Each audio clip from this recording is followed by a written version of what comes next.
फिर एक बार योगी उपस्थित भक्तों का हार्दिक स्वागत। ये स्कंध 4 है, अध्याय 15, राजा पृथु की उत्पत्ति और राज्याभिषेक। श्लोक संख्या हमने 5 और 6 को पढ़ा। तो हम देख रहे हैं कि कुछ हफ्तों से हम सुन रहे हैं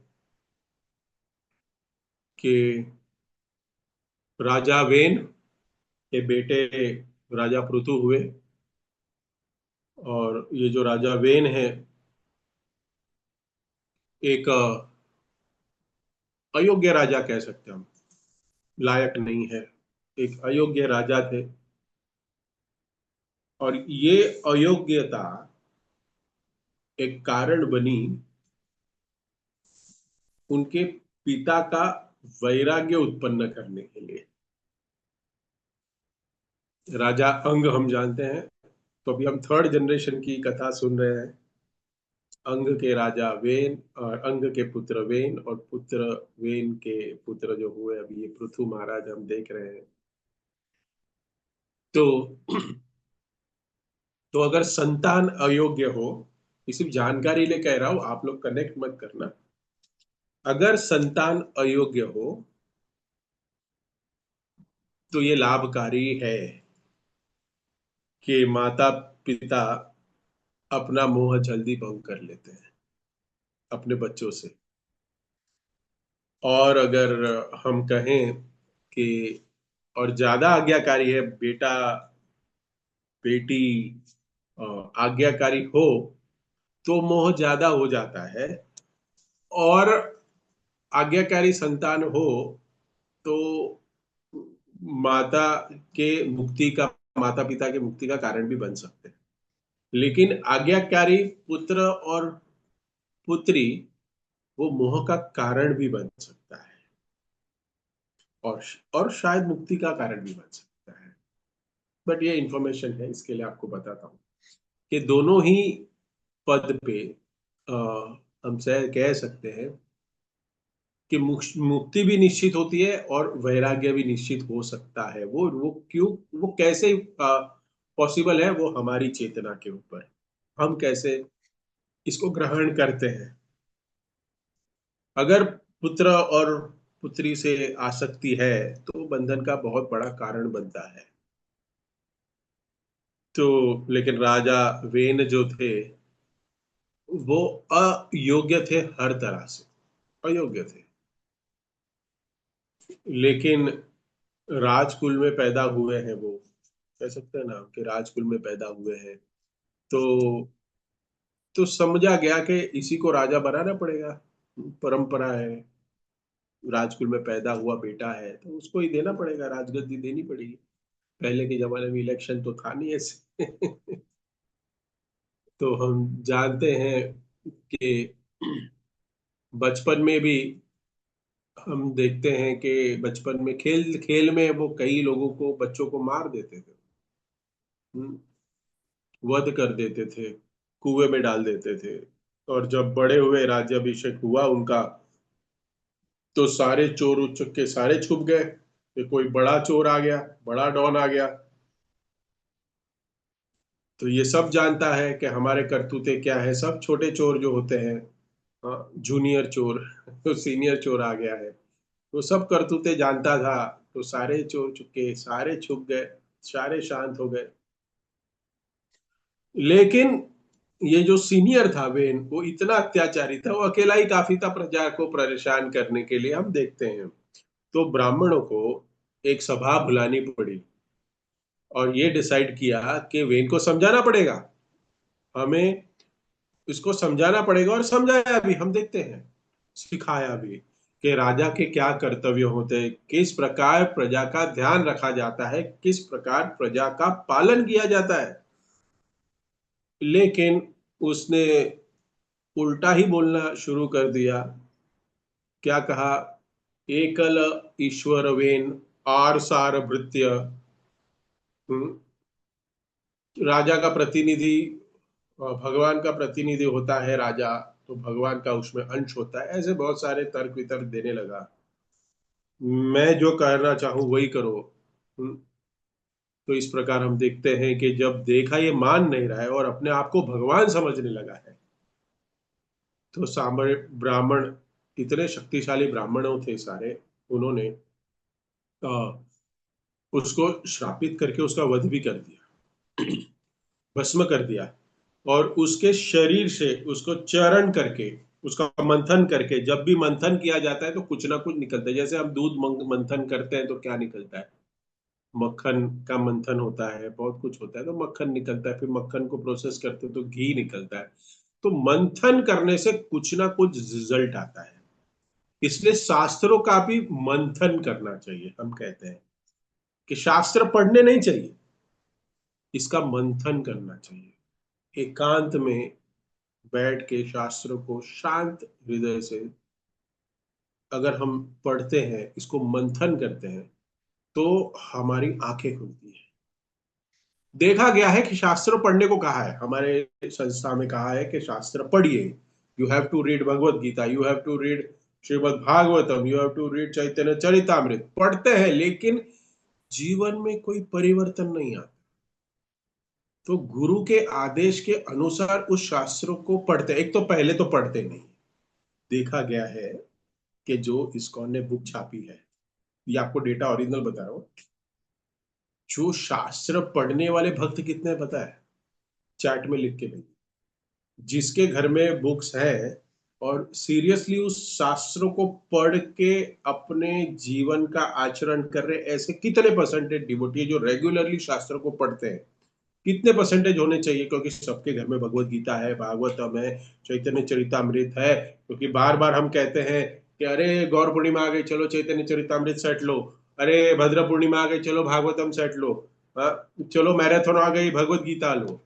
तो सब लोग को शर्म के कारण लेना पड़ता है और घर में रखते भी है, लेकिन पढ़ते कितने हैं? क्या परसेंटेज है? Yes, very good, 1%। 1% लोग पढ़ते हैं। सिर्फ 1% भक्त का समाज पढ़ता है। ये तो भक्त की समाज की बात कर रहे हैं हम लोग। जो अभक्त है उनके तो पास तो बुक ही नहीं है। हाँ, इसलिए बार बार कहता हूं कि अगर बुक्स है और अगर खरीदने की क्षमता है तो खरीद के रखिए। क्या पता गलती से कभी समय मिल जाए, हमें गलती से मिलेगा।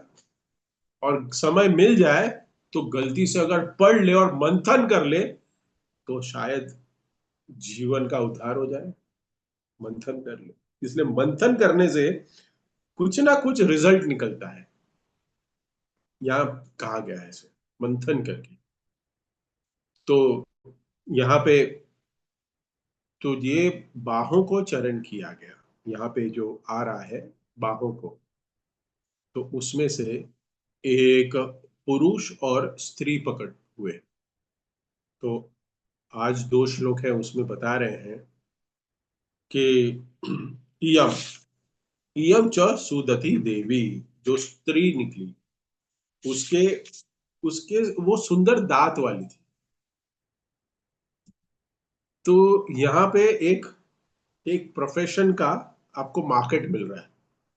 हम देखते हैं डेंटिस्ट, हाँ, ये बहुत बड़ा प्रोफेशन है। करेक्ट। तो ये डेंटिस्ट है ना, शायद किसी ने पढ़ा होगा कि भाई दांत से सुंदरता होती है। ये शास्त्र भी कहता है। इसलिए देखो कितने सारे लोग अपनी दांत का ट्रीटमेंट कराते हैं, उसको अलाइन करने के लिए लगते हो तार लगाते हैं। अभी तो तुलसी करके एक ब्रांड आ गया, कंपनी। यूट्यूब के वीडियो आप देखते हो तभी तभी बीच में आता है टूथ सी। क्योंकि कहा गया है, शास्त्र भी कह रहा है कि जिसके दांत अच्छे अलाइंज हो और अच्छे से साइज में हो तो उसकी सुंदरता बढ़ती है। तो यहाँ पे भी कह रहे हैं कि जो स्त्री होती है उसके दांत वैल्यू करते हैं। अब लेक्चर खत्म होने के बाद आईने पे जाना नहीं। अब मुंह देखने के लिए। तो जो भी डेंटिस्ट अगर कोई है इसमें तो उनके लिए अच्छा है, क्योंकि ये शास्त्रों में बताया गया है ये प्रोफेशन। श्रीमद् भागवतम में आ रहा है कि जिसके दांत ठीक नहीं हो उसको सीधे करने चाहिए, उसको वाइट करने चाहिए। और अगर खत्म हो गए हैं तो नए लगाने चाहिए। टीथ लगाने चाहिए। तो तो सुंदरता में कहा गया है कि चेहरे की सुंदरता में वो जो दांत है वो थोड़ा एक महत्वपूर्ण अंग है, एक महत्वपूर्ण पार्ट है, यहाँ पे बता रहे हैं। विशेष करके यहाँ पे स्त्रियों का वर्णन कहा गया है, स्त्रियों का। तो तो लक्ष्मी जी है साक्षात। गुण भूषण भूषणा शब्द आया है। गुणों से पूरी तरह से क्या है, वही उसका आभूषण है। और उसका अर्ची होगा नाम। और वो भविष्य में राजा पृथु को विवाह करेगी, पति के रूप में स्वीकार करेगी, विवाह करेगी। क्यों भाई? गुणों से भरपूर है, नाम अर्ची है, और साक्षात लक्ष्मी है। आज के श्लोक में यही हो रहा है। एषात् साक्षात हरे। हाँ, 6 नंबर श्लोक में क्या है? एषा साक्षात हरेर अंशो। पृथु महाराज कौन है?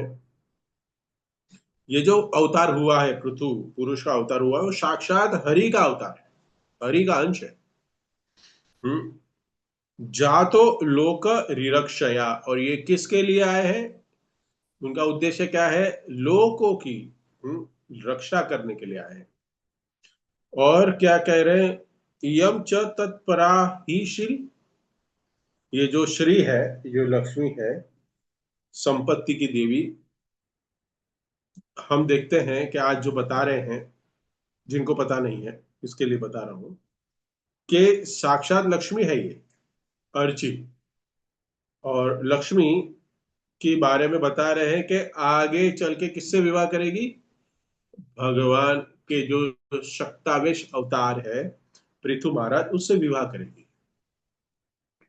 और हम देखते हैं कि लक्ष्मी और किसी से विवाह कर भी नहीं सकती, क्योंकि वो भगवान विष्णु की, भगवान की अंतरंगा शक्ति है, अंतरंगा शक्ति है ये। इस तत्व को हमें समझना है आज। क्योंकि कई बार देखा गया है कि श्रीमती राधा रानी भक्त एज ए हमें दिखती है भक्त है, लेकिन वो भगवान की अंतरंगा शक्ति है राधा रानी। और और आनंद देने के लिए सदैव तत्पर, उनकी सेवा में भक्त के रूप में वो तत्पर है, सेवा कर रही है। और असंख्य गोपियों के रूप में अपने आप को विस्तार करना, राधा रानी कृष्ण को अलग अलग प्रकार के रसों का आस्वादन कराना, आनंद देने के लिए, चाहे वो मथुरा की हो या फिर वृंदावन की हो, द्वारिका की हो, हाँ, कहीं की भी हो, रानियां हो, अलग अलग भाव से, स्व किया भाव, पर किया भाव, हम देखते हैं इन भावों से श्री कृष्ण को संतुष्ट करने के लिए वो बार बार अपना विस्तार करती है श्रीमती राधा रानी। यही कृष्ण जब अन्य अवतारों में जब आते हैं, वो चाहे वो नारायण के रूप में हो, तो श्रीमती राधा रानी उनके साथ महालक्ष्मी के रूप में आती। और और अवतार लेते हैं, जैसे पृथु का अवतार अवतार ले रहे हैं, जहां पे यह कह रहे हैं कि शक्तावेश अवतार है। आई होप आप लोग को पता है शक्तावेश अवतार, अलग अलग अवतार पता है आपको। हाँ, जैसे हम जानते हैं कि हम कहते हैं लीला अवतार है, फिर गुण अवतार है, फिर पुरुष अवतार है, फिर शक्तावेश अवतार है, फिर मनमंत्र अवतार है। इसको नहीं पता तो एंड में प्रश्न पूछ सकते हैं, लेकिन वो थोड़ा, आप लोग अभी सीनियर हो, शक्तावेश अवतार आपको पता है क्या होता है? नहीं पता तो एंड में कोई पूछ लीजिएगा, शर्माना नहीं। और तो भगवान जब गुण अवतार लेते हैं ना, तो शिव के रूप में आते हैं और पार्वती उनके साथ आती है, पार्वती के रूप में आते हैं लक्ष्मी जी। तो हम देखते हैं कि ये जो तत्व है, राधा तत्व या फिर हम कहें लक्ष्मी तत्व, ये हमें समझना पड़ेगा कि जब जब भगवान के साथ लीलाओं में आते हैं लीला करने के लिए, हम्म, तो वो भी उपस्थित होती है, लक्ष्मी जी भी उपस्थित होती है। जैसे भगवान राम जी के साथ सीता मैया आई, सीता मैया आई तो रावण ने हरण कर लिया, कैसे हरण कर सकता है? ये रावण था कौन? रावण था कौन? तो जी रावण रावण था नहीं। अगर पिछला जन्म हम देखें, पिछला जन्म अगर हम देखते हैं, तो ये हिरण्याक्ष और हिरण्यकश्यप थे, रावण और कुंभकर्ण। और इसके पहले कौन थे वो? जो वैकुंठ के द्वारपाल जय और विजय थे, गेट जय कीपर। विजय। जय और विजय थे। द्वारपाल का स्थिति क्या रहता है? गेट पे। गेट पे रहता है, द्वार के पास। और जैसे कोई बहुत बड़ा मकान में रहने वाला महाराज है, और कोई द्वारपाल है, तो उसका कोई लिंक है अंदर जो रहने वाले राजा से? कोई लिंक है? कोई लिंक नहीं है। उसके लिए बस उतना ही है कि बहुत रिस्पेक्टफुल वो अपने राजा को सलाम करता है। निकलते और जाते वक्त दर्शन हो जाए तो बहुत बड़ी बात है। तो ये जो द्वारपाल चार कुमारों के श्राप से हिरण्याक्ष और हिरण्यकश्यप बनते हैं, और उसके बाद कुंभकर्ण और रावण बनते हैं। तो और जब रावण अपने मालिक राम की भार्या सीता का अपहरण कर सकता है क्या? क्या लगता है आपको? आपको लगता है कि हाथ पकड़ा होगा, घूरा होगा, सीता को नजरे में नजरे मिलाई होगी? क्या हुआ होगा? अगर ड्रामा भी कर रहे हैं ना, तो भी अपनी मर्यादाओं में रहते हैं। और अगर हम अगर देखें कि छाया सीता, तो भगवान की अंतरंगा शक्ति जो है, जो इतने रूप लेके भगवान की सेवा अलग अलग प्रकार से करती है, तो उसने अपनी एक छाया रूप भी बना लेती है, क्योंकि उस लीला में आनंद का भंग ना हो, आनंद का योगदान हो सके। छाया सीता, छाया सीता उन्होंने एक्सपांशन किया। छाया सीता को रावण ले भी गया अपने साथ, साल रखा भी उसने, रावण ने, अशोक वाटिका में। और लेकिन उस सीता के प्रति ऐसा था कि वो हाथ नहीं लगा सकता था, क्योंकि वरदान प्राप्त था कि अगर स्त्री को रावण इच्छा के बगैर अगर हाथ लगाता है, तो उसके 10 सर के टुकड़े टुकड़े हो जाएंगे, भस्म हो जाएगा। तो बेचारा हम्बल वे में पूछता था, माता जी, अच्छा माता जी तो नहीं बोलता होगा, हाँ, यही कहता था कि मान जाओ, मैं गुस्सा मेरा बहुत बहुत खतरनाक है, आपको जला के राख कर दूंगा। लेकिन हाँ, ऑपुलेंस दिखाता था वो सीता मैया को, अपना अपना ऐश्वर्य दिखाता था। और और सीता मैया को लुभाने की चेष्टा करता था वो। तो बहुत सारी रानियां को वो चुरा के लेके जाता था, और बहुत सारी रानियां उसके पास अलग अलग देश की बहुत समय से थी। बहुत बलशाली था, ऐश्वर्य था, सोने की लंका थी। आ, तब जब लगा कि रानियों को कभी को और कोई चारा है ही नहीं, तब वो सहमत हो जाती। लेकिन सीता पतिव्रता थी, छाया सीता भी वही रोल कर रही है, इसलिए रावण छू भी नहीं पाया। हम देखते हैं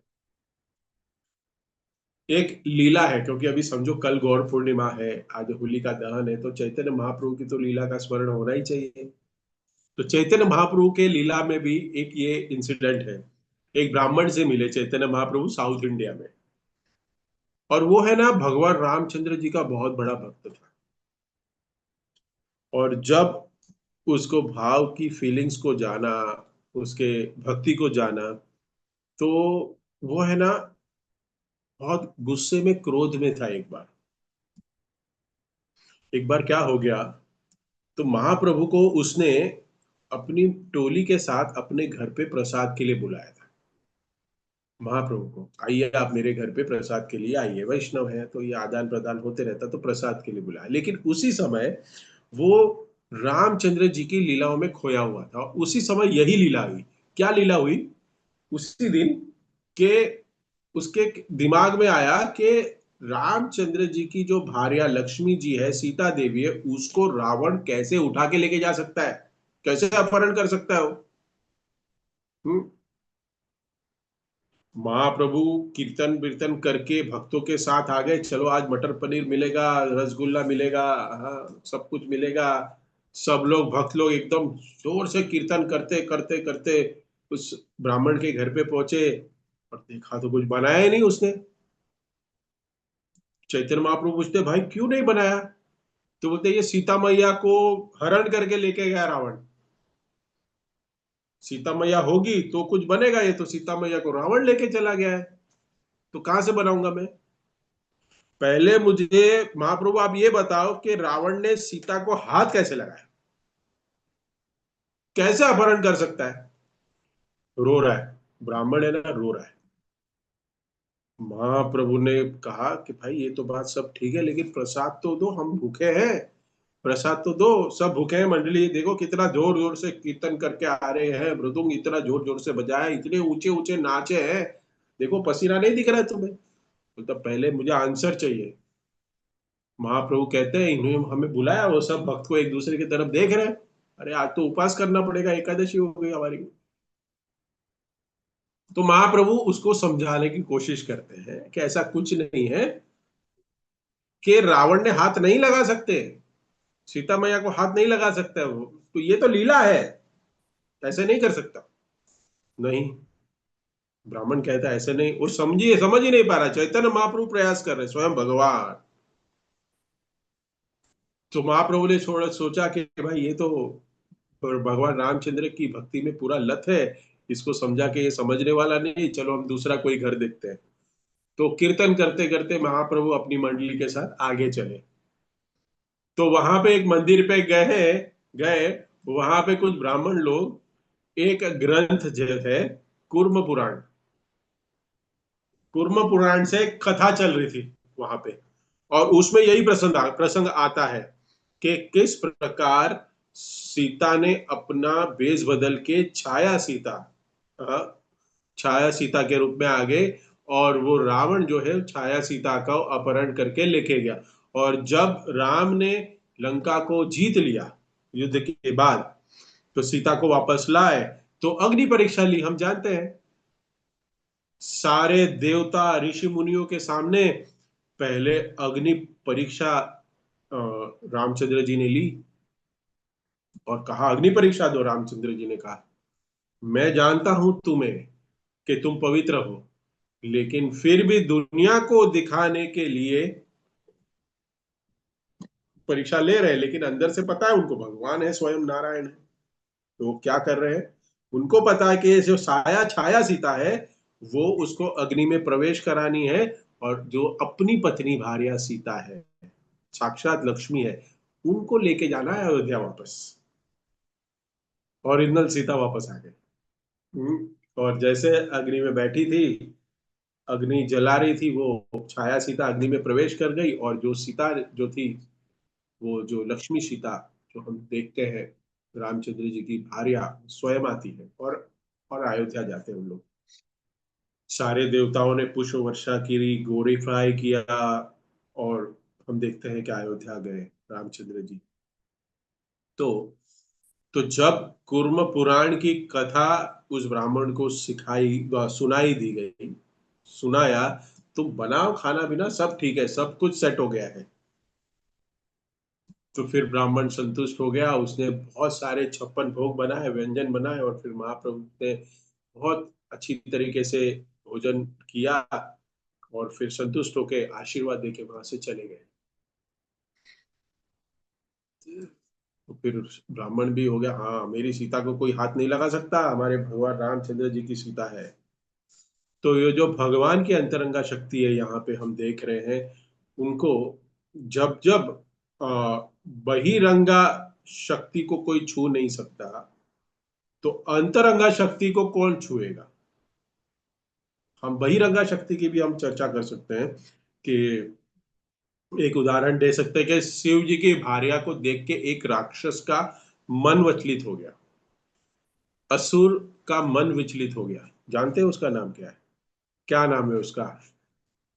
जो एक असुर था, चैट में लिख सकते हैं, वो अपनी गर्दन काट के भगवान को, शिव जी को ब्लैकमेल कर रहा था, वरदान दो नहीं तो मैं काट दूंगा अपना।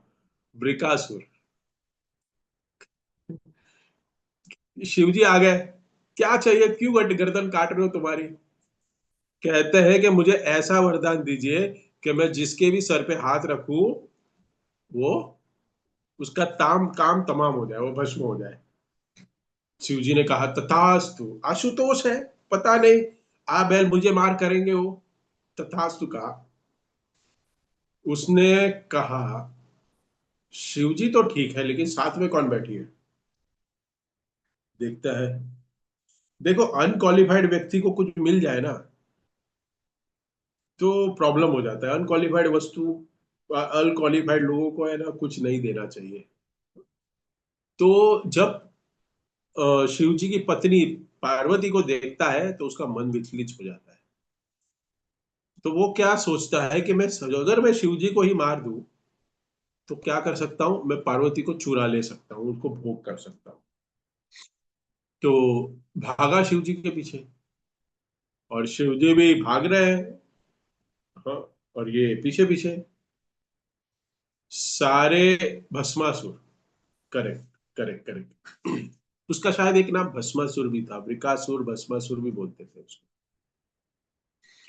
तो फिर स्वयं भगवान एक ब्राह्मण के रूप में आए, बाल ब्रह्मचारी के रूप में आके कहते हैं कि कहाँ भाग रहे हो तुम, असुरगण कहाँ भाग रहे हो? तो वो कह रहे हैं कि शिव जी ने वरदान दिया है मुझे, वही चेक कर रहा हूं मैं। किसके ऊपर? शिव जी के ऊपर ही चेक कर रहा हूँ। तो ये जो ब्राह्मण है, छोटा बालक, वो बोलता है किसके चक्कर में पड़ गए तुम? तुम्हें किसने दिया है? इसकी बात पे विश्वास कौन करता है? हाँ, आज थोड़ी ज्यादा लगा ली होगी। आज उसने क्या खाते हैं, क्या पीते हैं, कैसे उठते हैं, कहाँ रहते हैं, तुम्हें पता है कैसे उनका वेश है? वो तुम्हें कुछ वरदान दे सकते हैं? आज थोड़ी ज्यादा लगा ली होगी, क्या तुम भी भाग रहे हो उसके पीछे? चेक तो कर लो पहले। तो बोलता हाँ, बात तो ठीक है कि शिव जी के उसमें तो उतना मुझे नहीं लगता कि वो उतने क्वालिफाइड है कि कोई वरदान दे सकते हैं, तो चेक करो। कैसे चेक करेंगे? बोलता अपने ही सर पे हाथ रख के चेक करो। तो उसी टाइम हाथ रखते हैं, तो उस टाइम पे टेक्नोलॉजी बनी थी इलेक्ट्रॉनिक शव जलाने का। जो हम आज देखते हैं इलेक्ट्रॉनिक क्रियाक्रम होता है ना, वो तभी का सिस्टम है, अभी नहीं इन्वेंट हुआ है वो। अभी तुरंत भस्म हो गया सब सब कुछ। तो बहिरंगा शक्ति को भी कोई असुर हाथ नहीं लगा सकता है, तो अंतरंगा शक्ति का तो कुछ कहना ही क्या। तो अंतरंगा शक्ति वो साक्षात लक्ष्मी है।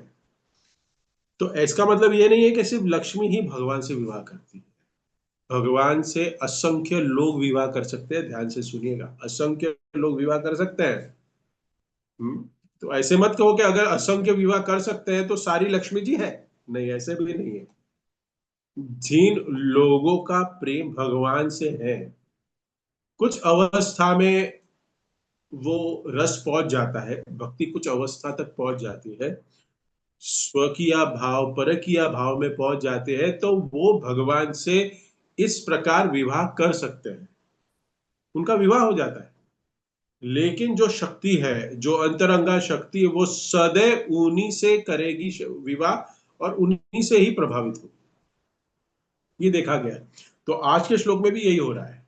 यही कह रहे हैं, यही कह रहे हैं कि राजा पृथ्वी के रूप में भगवान अपनी शक्ति के एक अंश से संसार के लोगों की रक्षा के लिए प्रकट हुए। भगवान के यहाँ प्रकट होना, भगवान का यहाँ एक अंश से प्रकट हो, यहाँ पे कह रहे हैं कि भगवान का प्रकट होने का सिर्फ एक और एक ही उद्देश्य होता है।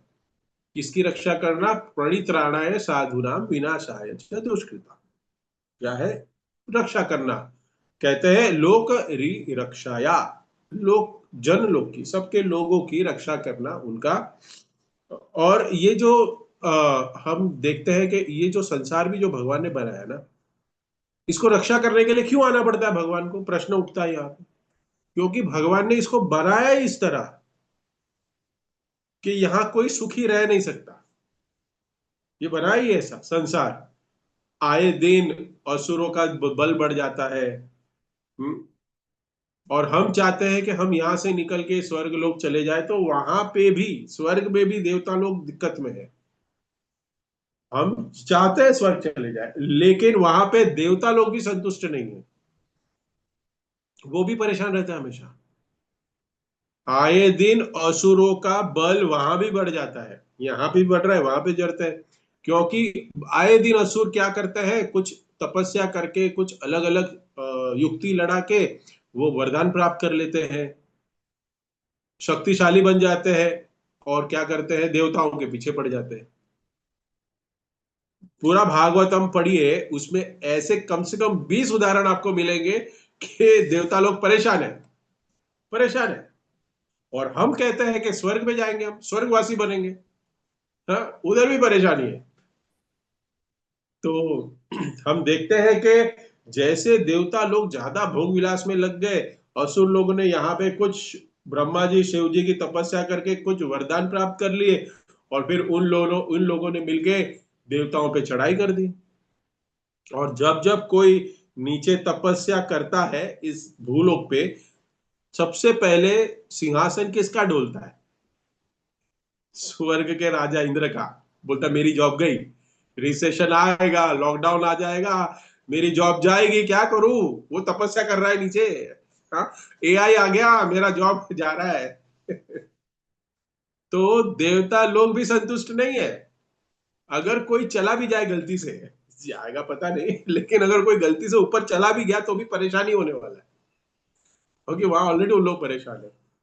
संतुष्टि तो सिर्फ एक ही जगह पे है, स्वर्ग लोक से ऊपर महर लोक, जन लोक, तप लोक, सत्य लोक, ब्रह्म लोक, ब्रह्मा जी के लोक तक भी भय है, मृत्यु का भय है, भय बना रहेगा। और कहते हैं भगवान भगवत गीता में कहते हैं कि 14 लोकों में भय है, मृत्यु है। भगवान कहते हैं कि 14 लोकों में कहीं भी रहता हो कोई भी जीव, everyone has to die. और मैं क्यों कह रहा हूं, क्योंकि सबसे बड़ा भय तो मरना ही है, और कोई भय नहीं है। हम सब भयभीत क्यों है? मरने से। देखो, सबसे बड़ा भय मरना ही है, और कोई नहीं है। अगर आपको लगता है कि नहीं प्रभु जी हम भय से नहीं डरते, उससे भी कोई भय बड़ा है, तो कमेंट में लिख के भेजिए, या फिर एंड में कमेंट कर दीजिए लेक्चर के बाद। मनुष्यानाम सहस्रेषु चिदये। हम्म भगवान कहते हैं भगवत गीता में कि भगवान को जानना बहुत मुश्किल है, कोई तत्व से नहीं जान सकता मुझको। हजारों में कोई एक आता है जो ये दुखालय व शाश्वत को जान पाता है कि ये दुख का आलय है। मैं कोई भी लोक में चला जाऊं, स्वर्ग में चला जाऊं, नरक में चला जाऊं, कहीं भी जाऊं, मुझे भय बना रहेगा। भगवान कहते हैं fear of unknown, death, fear for unknown, yes, fear of being born again. हाँ, बॉर्न अगेन के लिए पहले मरना पड़ेगा। पहले मरना पड़ेगा। तो ये जानना, ये तत्व को जानने के लिए वासुदेवम सर्वम इति सु महात्मा सुदुर्लभ, स महात्मा सुदुर्लभ, सॉरी, भगवान कहते हैं कि भगवान वासुदेव ही सब कुछ है। सब कुछ का मतलब उसका आकार है। हम्म, परमात्मा रूप में हर एक के हृदय में भी बैठे हैं, वो अपने शरीर से हर जगह व्याप्त है, उनके ही द्वारा ये सृष्टि का निर्माण हुआ है, सब कुछ उनके ही शक्ति से सब कुछ चल रहा है। जो ये जान जाता है, वासुदेवम सर्वमिति, ये वासुदेव है, सारे अवतारों के अवतारी, सर्व कारण कारणम, हाँ, स महात्मा सुदुर्लभ।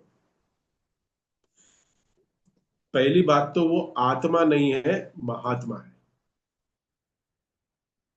सिंपल वो ऑर्डिनरी मैन नहीं है, वो महात्मा है, सुदुर्लभ, हाँ, सदुर्लभ सुमहात्मा। क्यों?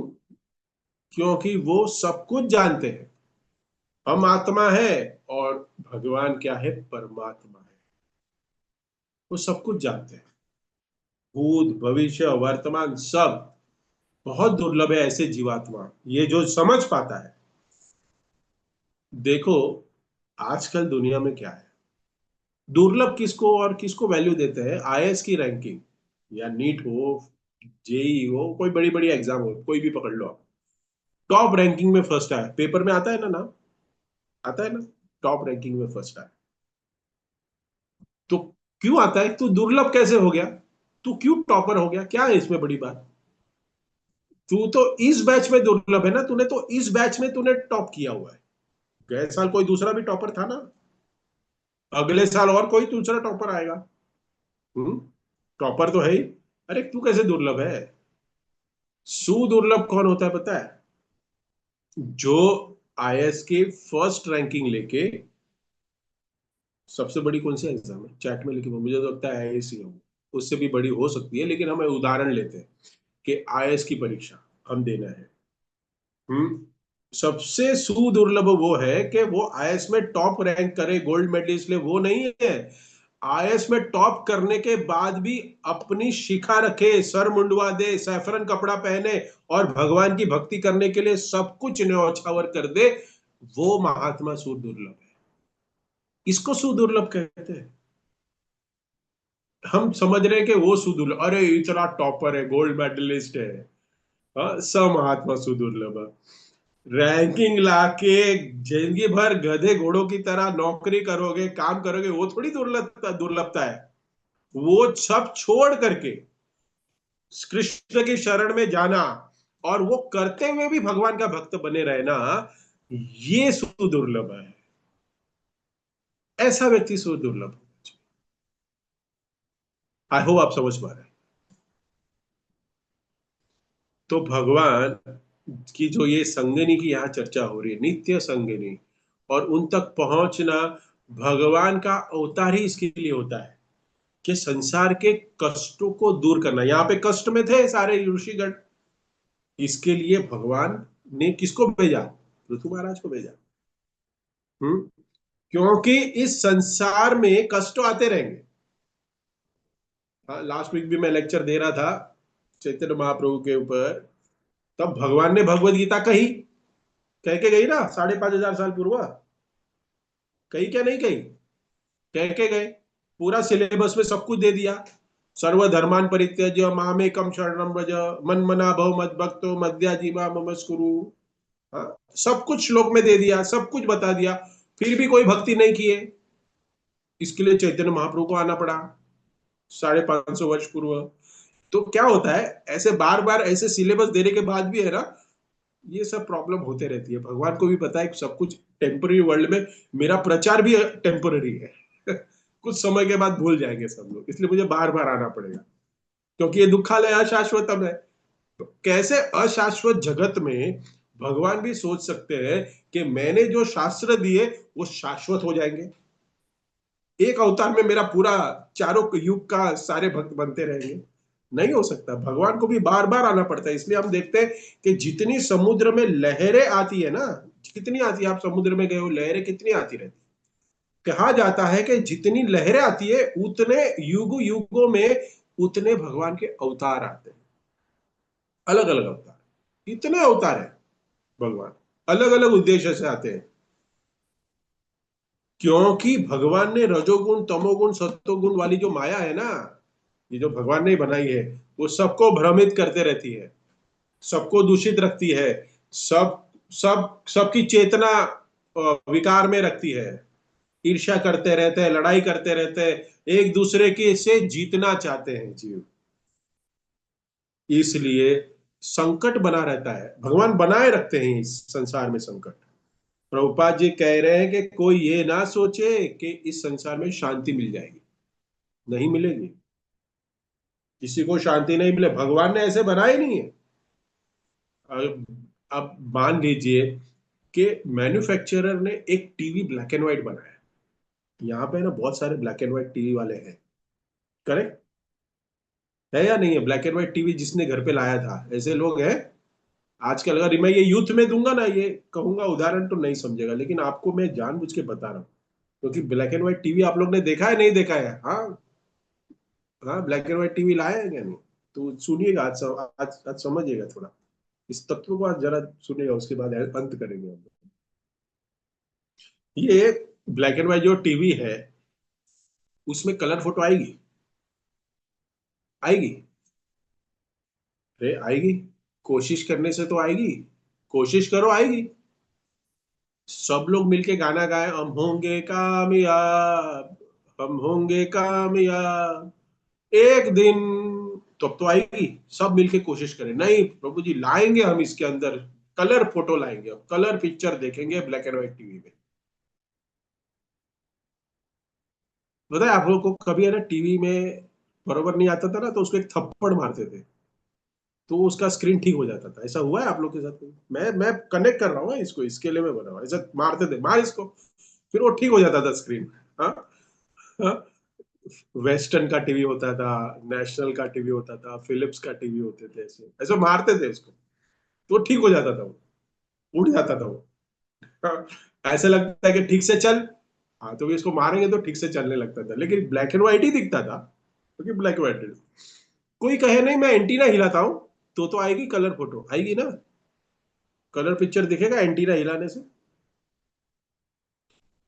नहीं दिखेगा ना। एग्री है, नहीं दिखेगा। सब कराया प्रयास करनी है। आपने देखा एक आर्टिफिशियल स्क्रीन आती थी 4 कलर की, वो उसके ऊपर लगाते थे, किसी को याद है? किसी ने देखा है filter, artificial filter, screen? Filter, filter बोलते थे। हाँ, सुबह माता जी बोल रहे हैं, बराबर आती थी। मेरे घर पे थी, हमने खरीदी थी, इसके लिए मुझे पता है। मैं कल रात को इसको मनन कर रहा था। कभी कभी घर में कोई अकेले हो ना, मैं पुणे में अकेला हूं, तो ऐसा थोड़ा थोड़ा मंथन हो जाता है। थोड़ा रिलेटिविटी कहते हैं ना, हम रिलेटिव कर सकते हैं, तब शास्त्र ठीक से अच्छे से समझ में आते हैं। तो स्क्रीन फिल्टर आते थे, तो उसको ऊपर लगाते थे, तो उसको 4 कलर दिखते थे उसमें। फिल्टर, नीला, पीला, हरा, गुलाबी, ऐसे अलग अलग कलर आते थे। आप कपड़े कुछ अलग पहने हैं, करेक्ट, लेकिन वो दिखेगा लाल ही, वो दिखेगा हरा ही। व्यक्ति भले ही सांवला हो, लेकिन वो लाल ही दिखेगा, पीला ही दिखेगा, उतने ही पोर्शन में। लेकिन अगर वो इस पोर्शन में आ गया चलते चलते, तो वो हरा हो जाएगा। नीचे बैठ गया, तो वो शायद हो सकता है ब्लू दिखेगा। जैसे आपकी स्क्रीन है, फिल्टर है, आर्टिफिशियल फिल्टर है। तो अब तो हो गया ना कलर, लग गया ना कलर। अभी तो आपने कहा कि नहीं होगा, लेकिन दिख रहा है ना अभी आपको कलर, करेक्ट। तो भगवान ने ये सृष्टि बनाई है, हम कहते हैं नहीं होगा, क्योंकि भगवान ने ये सृष्टि बनाई है और स्टैंप लगा के भेजा है कि दुखालयम अशाश्वतम। भगवान ने स्टैंप लगाया कि यहां पे दुख ही दुख रहेंगे। मैं भेजूंगा पृथु महाराज को, कितना भी आप करो, मुझे बार बार आना ही पड़ेगा अवतार लेने के लिए, आप कितना भी प्रयास करो। और हर चीज यहाँ पे टेम्पररी होगी, सबका मरण होगा ही। लेकिन मैन्युफैक्चरर लिख के दे रहा है, फिर भी हम मान नहीं रहे। मैन्युफैक्चरर ने वो टीवी में लिख के दिया कि this is a black and white TV, लेकिन फिर भी हम आर्टिफिशियल स्क्रीन लगा के कलर देखने की कोशिश कर रहे हैं इस संसार में। समझ में आ रहा है? हमारी स्थिति यही है। हम इस दुखालय में हम क्या ढूंढ रहे हैं? सुख ढूंढ रहे हैं ना। सब सुखी होने की खोज में कहाँ ढूंढ रहे हैं? दुखालय में। भगवान ने बोला नहीं मिलेगा, तो नहीं बोले हम आर्टिफिशियल स्क्रीन मिल रही है ना मार्केट में, हम लगा के देखेंगे, देखो, करो। एक व्यक्ति है ना, अपने खोई हुई सोने की अंगूठी ढूंढ रहा है। क्या ढूंढ रहा है? सोने की अंगूठी। ढूंढना पड़ेगा, क्योंकि मार्केट बढ़ रहा है और आगे और भी बढ़ेगा। हाँ, सोने का भाव बढ़ेगा। तो व्यक्ति ने पूछा, भाई सोने की अंगूठी ढूंढ रहे हो, क्या कहाँ क्या हो गया, कहाँ ढूंढ रहे हो? तो कहे कहाँ गुम हो गई? तो बोल रहे कहाँ गुम गई, तो बोल रहे कि अ, मैं गोरेगांव में था, लोखंड वाला में था, अंधेरी में, वहां गुम गई है। तो वो मिला कहाँ पे? वो मिला है मलाड में, कुरार विलेज। तो बोले ये यहाँ पे क्यों ढूंढ रहे हो? तो बोलते यहाँ मेरे दोस्त लोग ज्यादा है, वो मुझे ढूंढने में सहायता करें। क्या? मुझे दोस्त लोग यहाँ कुरार में ज्यादा रहते हैं, मुझे ढूंढने में सहायता करेंगे। और भूमि कहाँ है? लोखंड वाला अंधेरी में। पागल आदमी। जहाँ दोस्त तेरे हैं, जगह संग सगे संबंधी तेरे हैं, वो तेरे को तेरी अंगूठी दिलाएंगे क्या? ढूंढने में मदद करेंगे तो भी मिलेगी क्या? कितने इक्विपमेंट टेक्नोलॉजी हाईफाई कितनी भी हो जाए, एआई भी आ जाए, लेकिन वो अंगूठी आपको मलाड कुरार विलेज में नहीं मिलेगी। मिलेगी? नहीं मिलेगी। हमारी स्ट्रैटेजी, प्लानिंग, रिसर्च सेंटर, सब कुछ फेल हो जाएगा, लेकिन अंगूठी नहीं मिलेगी आपको, क्योंकि प्लेस ही गलत है। सुखी पाने की, हम अमर होने का, हमें आनंद में रहने का हम जो प्रयास कर रहे हैं, लेकिन हम गलत जगह पे बैठ के प्रयास कर रहे हैं, गलत जगह पे। इसलिए हमें समझना है इस विज्ञान को। कोरोना आ गया, हाँ, सारे साइंटिस्ट बेरोजगार बैठे हैं, बाल नोच रहे हैं, रिसर्च कर रहे हैं। क्या नहीं कर रहे थे सब लोग? 20,000 साइंटिस्ट पूरे वर्ल्ड में, सारे मेडिकल में, सब लोग हेल्पलेस रहे। किस लोग तो रिसर्च करते करते कोरोना ही से मर गए, मर गए ना, साइंटिस्ट ही मर गए। और जब तक मेडिसिन आई तब तक तो और भी कोई लोग निकल गए। हाँ? और उसके बाद वैक्सीन लगाने के बाद भी अभी भी लोग जा रहे हैं। क्या करें? हेल्पलेसली। किसी को समझ नहीं आ रहा हमें कि भगवान ने ऊपर लिखा है, दुखालयम है, दुख आएंगे ही आएंगे, हर चीज टेम्परेरी है। कोरोना आया, हाय हाय क्या होगा क्या होगा, चला गया ना। टेम्परेरी है, कोरोना भी है, टेम्परेरी है, बहुत सारी आपत्ति आएगी, वो सब टेम्परेरी है, सब आएगा जाएगा। दूसरा दुख भेजेंगे। हाँ, मार्केट क्राइसिस चलेगा 8 महीने से, देखो सब लोग जो शेयर मार्केट में जीने वाले लोग हैं, वो सर पे हाथ लगा के बैठे हैं। लेकिन ये सबसे बाद भी कोई भगवान की शरण जाने के लिए राजी नहीं है। निपम्मों की तरह यहां वहां घूम रहे हैं हम लोग। ठीक है, हम होंगे कामयाब। अरे क्या कामयाब होगा तू? 60 65 तेरी उम्र हो गई है हमारी।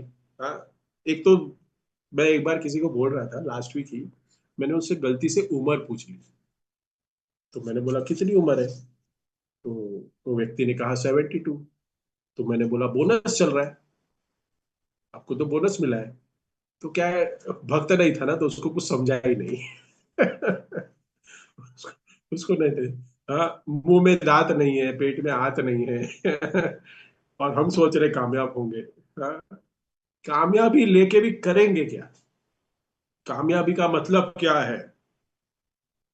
आजकल आजकल के परिप्रेक्ष्य में अगर हम कहें कामयाबी मतलब क्या, अधिक पैसा, अधिक पैसे से हर तरह का पाप, और बड़ी मुश्किल से जहां लोग जा पाते, बड़ी मुश्किल से लोग जाते हैं उस जगह, कहा, नरकों में। बहुत मुश्किल है जाना, बहुत मुश्किल है ना, क्योंकि जब भी हम देखते हैं, किसी ने बोला ऐसा कि नरकगामी हमारे नरकवासी, ऐसा किसी ने बोला अपने परिवार में से किसी ने? नहीं। क्यों? क्योंकि उधर जाना सच में मुश्किल है। स्वर्गवासी सब बोलते हैं क्योंकि इजी है जाना, इजी है जाना। नरकगामी कोई नहीं बोलता, नरकवासी कोई नहीं बोलता। क्यों? क्योंकि सबको पता है ये बहुत मुश्किल कार्य है जाना, वहां पे जाना। उधर का वीजा जल्दी नहीं मिलता, बहुत प्रयास करना पड़ता है। नरक जाना आसान है मुश्किल है, क्या लगता है आपको? चैट में लिखो। बहुत मुश्किल है। कौन कह रहा है आसान? आसान किसको लगता है? आसान है। नरक जाने के लिए क्या करना पड़ता है पता है? आपको बहुत पैसे कमाने पड़ेंगे, काम करना पड़ता है, चोरी करनी पड़ती है, झूठ बोलना पड़ता है, धोखा देना पड़ता है। उस पैसे जो कमाए ना दिन रात, उस पैसे से इंद्रिय भोग करना पड़ता है, भगवान की सेवा में नहीं देना पड़ता है। हम्म। कमाने के बाद बगरे मुर्गे काटवाने पड़ते हैं, उसके बाद उसको पेट में डालना पड़ता है, फिर पचाना पड़ता है, फिर शराब पीनी पड़ती है, फिर लड़ाई करनी पड़ती है, फिर जुआ खेलना पड़ता है, लड़खड़ाते रहना पड़ता है। इतना करने के बाद कोई जीवन भर पाप करता है, तब जाके कोई क्वालिफाई होता है नरक जाने के लिए। इतना आसान थोड़ी है। आसान नहीं है नरक जाना, इतना सब कुछ करना पड़ेगा, बड़ा मुश्किल है। बाहर के लोग सारी मेहनत किसके लिए कर रहे हैं? किसके लिए? नरक जाने के लिए मेहनत कर रहे हैं। इन शॉर्ट अगर हम समझे लॉजिक से कि सारे लोग इतनी मेहनत कर रहे हैं, सुबह 8 बजे जो घर से निकलते हैं, रात को 9 बजे 10 बजे घर पे आते हैं, इतनी मेहनत करके वो नरक जाने के लिए मेहनत कर रहे हैं। और भगवान के धाम जाने के लिए क्या करना पड़ता है? बताइए क्या करना पड़ता है भगवान के धाम जाने के लिए? मंदिर में आ जाओ, बैठ जाओ, 2 टाइम का प्रसाद फ्री, सुबह शाम प्रसाद प्रसाद खाओ, प्रचार करो, बुक डिस्ट्रीब्यूशन करो, सेवा करो, भगवान की मालाएं करो, जप करो, हरे कृष्णा कृष्णा कृष्णा हरे हरे, हरे राम राम राम हरे हरे। ये सब करो, एक पैसे की कमाने की जरूरत नहीं, कुछ नहीं। और इतना करके भगवत धाम जा रहे सब लोग। बताइए, अभी आपको क्या लगता है क्या इजी है? नरक जाना इजी है कि भगवत धाम जाना इजी है? क्या लगता है? हाँ, क्या लगता है? सब चुप है। तो यहाँ पे भगवान क्यों आते हैं? पृथु महाराज के वे सत्यावेश अवतार बन के आए हैं क्योंकि भगवान बार बार हमें बता रहे हैं कि तुम गलत जगह पे एफर्ट लगा रहे हो, तुम गलत जगह पे कार्यरत हो। इजी तो क्या है? भगवत धाम जाना इजी है। इतनी करोड़ों करोड़ों की मेहनत करके पैसा कमाना, उसके बाद बच्चों को बड़ा करना, फिर इतना सब कुछ करना, और फिर गधे के जैसे उसको फॉरेन भेजना कमाने के लिए, और फिर फाइनली अंतो तो गत्वा कहाँ जाएगा? नरक में जाएगा। और यहाँ पे भगवान सरल प्रभुपाद आए और हमें सरल मार्ग दिखाया।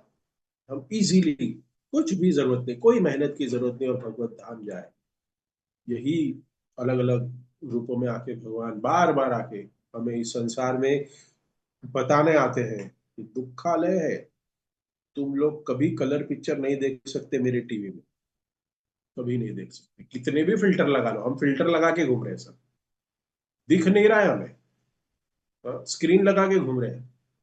अच्छा है, अच्छा है प्रभु। नहीं, थैंक यू। तो इसी के साथ यहाँ पे विराम देते हैं। किसी को कोई कमेंट है, टिप्पणी है, प्रश्न है, करेक्शन है तो पूछ सकते हैं, otherwise we can do the कीर्तन।